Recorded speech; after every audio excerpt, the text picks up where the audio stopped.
జయప్రకాష్ నారాయణ గారు మాట్లాడుతూ ఆంధ్రప్రదేశ్ అమరావతి గురించి, మావిగన్ గురించి కొన్ని కీలకమైన సంచలనమైన వ్యాఖ్యలు చేశారు. గత కొంతకాలంగా అసలు ఆంధ్రప్రదేశ్ గురించి కానీ, ఆంధ్రప్రదేశ్ రాజకీయాల గురించి కానీ అసలు ఒక్క మాటతో కూడా మాట్లాడని జయప్రకాష్ నారాయణ ఈరోజు ఎందుకు బయటకు వచ్చారు? ఆయన అంతర్గతం ఏంటి? ఆయన మాట్లాడారా? ఎవరన్నా మాట్లాడిచ్చారా? ఇలాంటి అంశాలన్నీ కూడా మనతో మాట్లాడడానికి వైఎస్ఆర్సీపీ స్టేట్ సెక్రటరీ నాగమల్లేశ్వర గారు మనతో ఉన్నారు. నమస్తే మేడం. నమస్తే అండి సాయి గారు. సో విని చూసే ఉంటారు జయప్రకాష్ నారాయణ గారి వ్యాఖ్యలు. అంటే ఇన్ని రోజులు సైలెంట్గా ఉండి ఆయన సడన్గా ఇప్పుడు ఎందుకు వచ్చారు స్క్రీన్ పైనకి? ఆయన మాట్లాడిన వ్యాఖ్యల వెనక అర్థం ఏమన్నా ఉందా? ఎవరన్నా మాట్లాడిచ్చారా? ఆయన ఓన్గా మాట్లాడుంటారంటారు. అందరికీ నమస్కారం అండి. సార్, ఇప్పుడు ఈ విషయం వింటుంటే నవ్వొస్తుంది. జయప్రకాష్ నారాయణ గారు ఒక ఒక సిద్ధాంతాలతో పార్టీ పెట్టిన వ్యక్తి. ఆయన ఆయన ఉన్న జాబ్ను కూడా విడిచి, నేను ప్రజలకి ఒక సిద్ధాంతంగా ఒక పార్టీ పెట్టి ప్రజల్ని ఎంతో చూసుకుంటానని చెప్పి పార్టీ పెట్టి ఆయన లోక్సత్తా పార్టీ పెట్టి అధ్యక్షుడు. ఆయన ఆయన ఇలా మాట్లాడడం చాలా విచిత్రంగా ఉంది. అందరూ నవ్వుకుంటున్నారండి. ఫస్ట్ ఏంటంటే, ఎవరో మాట్లాడారంటే దానికి ఏదో మనం చూసుకోవచ్చు చూసుకోవచ్చు కానీ ఒక పార్టీ అధినేతగా ఉండి ఒక ఇలాంటి వ్యక్తి మళ్ళీ జగన్ గారిని ఉద్దేశించి మాట్లాడడం అంటే ఇది వినడానికి చాలా చికాకుగా ఉందండి. ప్రజలందరూ కూడా నవ్వుకుంటున్నారు. మళ్ళీ అంటే చంద్రబాబు నాయుడు గారు మళ్ళీ ఒక స్క్రిప్ట్ మళ్ళీ తయారు చేశారా? ఎందుకంటే వీళ్ళందరూ కూడా పార్టీ పేరుకే పక్క పార్టీలు వీళ్ళందరూ చంద్రబాబు నాయుడు ఆత్మలండి. వీళ్ళందరూ కొంతమంది ఉన్నారు పేర్లు. వీళ్ళందరూ చంద్రబాబు నాయుడు గారు అంటే చెట్టుకి కొమ్మల్లాగా. చంద్రబాబు నాయుడు గారు ఒక చెట్టు అయితే వీళ్ళందరూ కొమ్మలు, ఆకులు, ఇంకా వేళ్ళలాగా ఉన్నారు వీళ్ళందరూ. సో ఈయన మాట్లాడడంలో అసలు మనం ఏమి డీప్ గా వెళ్ళవలసిన విషయమే లేదండి. అసలు దీన్ని పట్టించుకోవాల్సిన విషయం లేదండి. ఎందుకంటే అలా మాట్లాడి ఆయనకున్న వాల్యూని పోగొట్టుకున్నారండి. ఆయన అంటే కొంచెం ఎంతో కొంచెం విలువ ఉండేది ప్రజల్లో. ఎప్పుడైతే మళ్ళీ జగన్ గారి గురించి ఎత్తుకున్నారో ఇంక అంతకంట సిగ్గుచేటు ఏం లేదు. ఆయనకున్న విలువలు పోయి ఇంకా ఆయనకున్న గౌరవం కూడా తగ్గొచ్చింది. కానీ ఏమి ఆయన గురించి ఎవరో విచిత్రంగా మాట్లాడుకునే పరిస్థితి ఏం లేదండి ఇక్కడ. అంటే మావిగన్కి ప్రజల్లో కొంత మంచి పేరు వస్తుంది, ఇప్పుడిప్పుడే ప్రజలు మావిగన్ గురించి ఆలోచిస్తున్నారని డైవర్ట్ చేయడంలో భాగంగా ఇలాంటి వాళ్ళందరినీ బయట తీసుకొస్తున్నాం అనుకోవచ్చా మనం? ఏంటి పూర్తిగా కూడా ఒక్కటే కదండి, ప్రతిదీ కూడా ఏదైనా ఒక విషయం వచ్చింది, ఈ విషయం మీద వీళ్ళ పీకల మీదకి వస్తుంది అనేసరికి ఇంకో విషయం తీసుకొస్తారండి. వీళ్ళకున్న ఫస్ట్ నుంచి ఉన్న ఈ రాజకీయ లబ్ధి కోసం వీళ్ళ మీద ఉమ్మి ఎంచుకున్నా పర్వాలేదు, వీళ్ళ మీద ప్రజలు చెప్పులిచ్చి కొడతాన్నా పర్వాలేదు.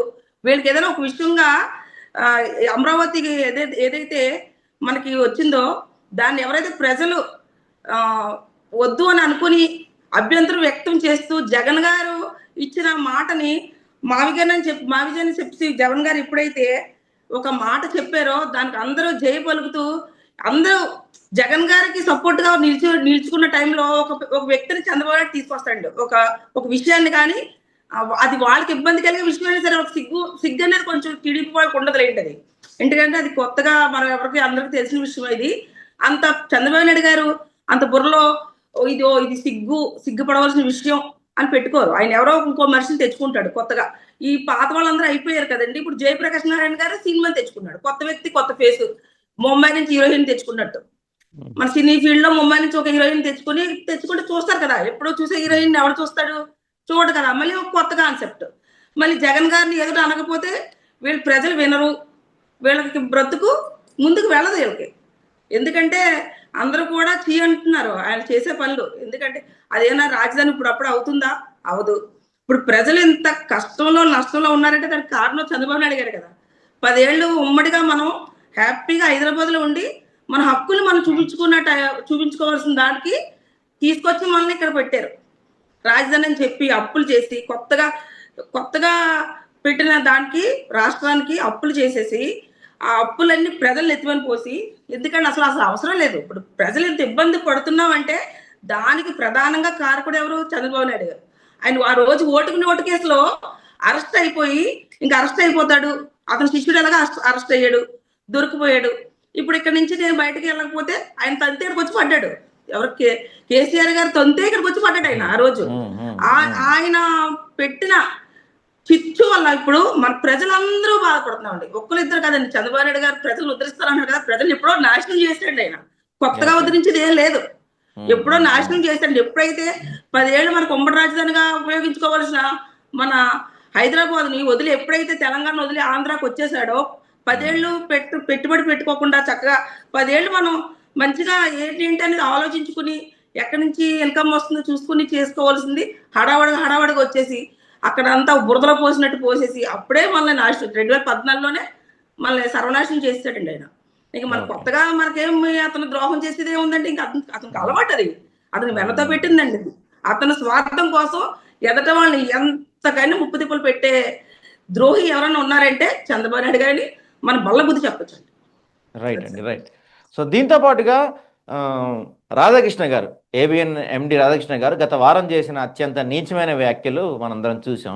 సో వాటిని సమర్థిస్తూ సాక్షాత్తు మాజీ ఉపరాష్ట్రపతి వెంకయ్య నాయుడు గారు కూడా సపోర్ట్గా మాట్లాడుతున్నారు. అంటే ఏది ఏమైనా ఆ పార్టీ ఐ మీన్ కార్యాలయాల మీదకి ధర్నాకి పోకూడదు, దాడికి పోకూడదు అని మాట్లాడుతున్నారు. అంటే ఒక రకంగా రాధాకృష్ణ వ్యాఖ్యల్ని వెంకయ్య నాయుడు గారు కూడా సమర్థిస్తున్నట్టే అనుకోవచ్చా మనం? అంతే కదండి.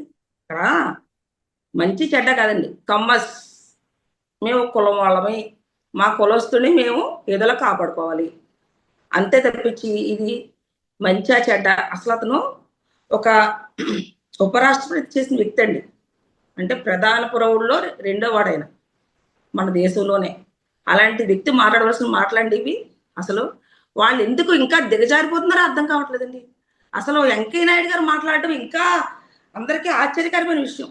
ఎందుకంటే వాళ్ళకి ఏదో బ్యాక్ ని సపోర్ట్ చేసుకుంటూ వస్తున్నారు.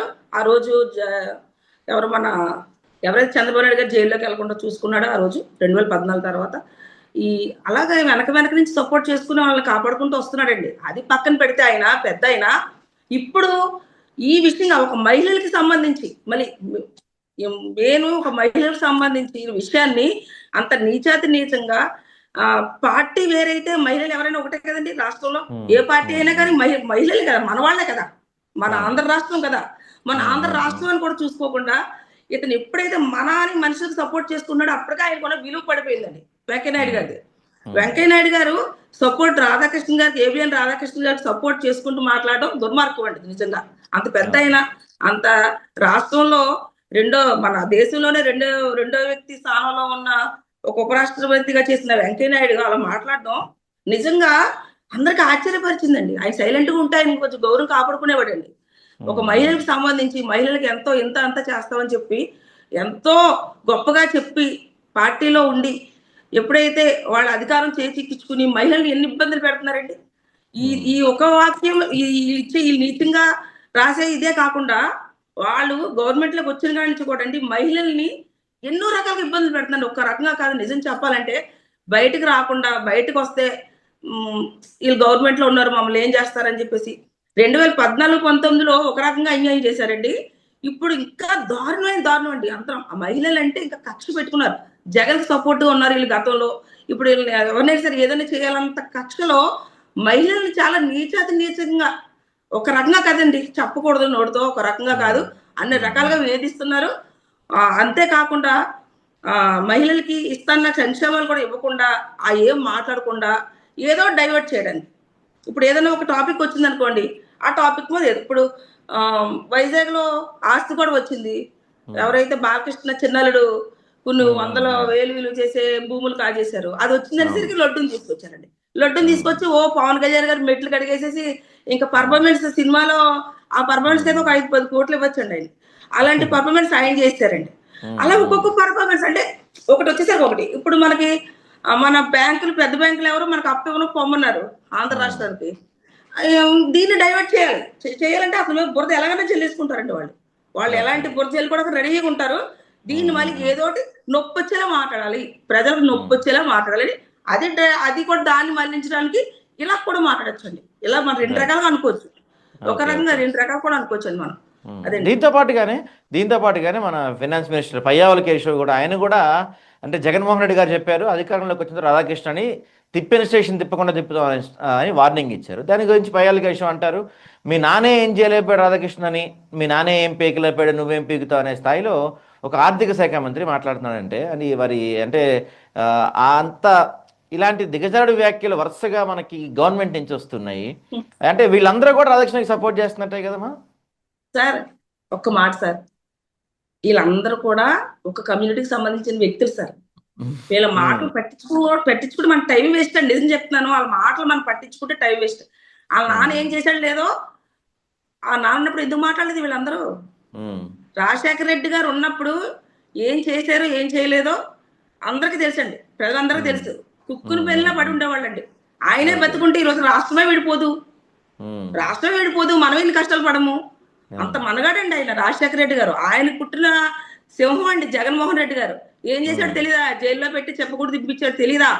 ఆ రోజు ఓటుకి నోటు కేసులో నువ్వు రెడ్ హ్యాండ్ గా దొరికిపోతేనే నువ్వు తప్పించుకుని పాపి అక్కడికి వచ్చావు.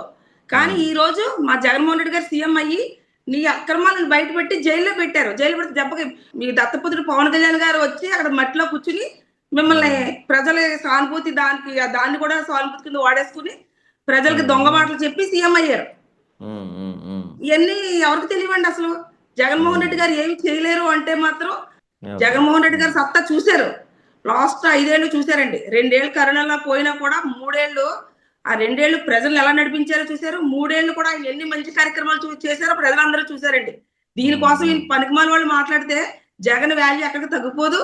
ఇంకా ఇంకా ఇంకా వీళ్ళేదో అనుకునే కొలది ఇంకా జగన్ గారి క్రేజ్ పెరుగుతుంది, కానీ తగ్గే పరిస్థితి ఏం లేదండి.